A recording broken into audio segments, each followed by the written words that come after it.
Salut. Aujourd'hui on s'attaque au dernier point clé du programme de physique en première, sur l'énergie bien sûr, la conservation et la non-conservation de l'énergie mécanique. Alors qu'est-ce que c'est? Eh bien c'est la non-conservation de l'énergie mécanique, c'est quand l'énergie mécanique diminue au cours du temps, et quand elle se conserve, c'est qu'elle reste constante au cours du temps. À quoi c'est dû? C'est dû en fait aux travaux de force qu'on appelle juste la force F, enfin ici j'ai mis une force aléatoire, qu'on appelle conservative ou non conservative. D'ailleurs je me suis complètement trompé. Conservative ou non conservative. Donc là c'est conservatif, ça veut dire que ça ne touche pas à l'énergie mécanique, et ici c'est non conservatif. Ça veut dire que ça va avoir un effet sur l'énergie mécanique. Donc pareil, des exemples de forces non conservatives, il y a la force de frottement. Elle s'appelle aussi petit f, mais ça c'est vraiment une force lambda. Ici, la force de frottement est non conservative.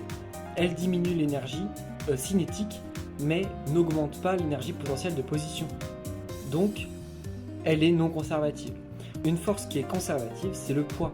En effet, elle est toujours dirigée vers le bas, et donc elle peut augmenter l'énergie cinétique si on laisse tomber une balle en l'air, mais en contrepartie, elle diminue l'énergie potentielle de position.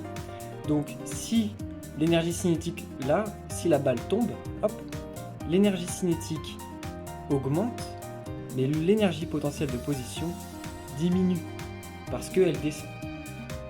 Donc c'est une force qui n'a aucune influence, ou presque, sur l'énergie mécanique. Donc c'est vraiment un point clé, c'est vraiment quelque chose qui peut être utilisé dans les exercices. Donc là, c'est très important de le savoir. Et c'est surtout ce cas-là qui est utilisé, le cas où c'est une force conservative.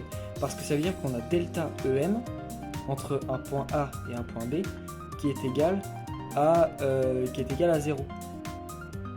Donc l'énergie mécanique entre B, l'énergie mécanique en B moins l'énergie mécanique en A est égale à 0, et après on peut retrouver des formules. Alors que ici, ça serait plutôt égal, delta EM entre A et B serait plutôt égal au travail des forces entre A et B, des forces non conservatives. C'est extrêmement mal écrit, je suis désolé. Voilà, dis-moi si ça t'a intéressé, et on se retrouve demain.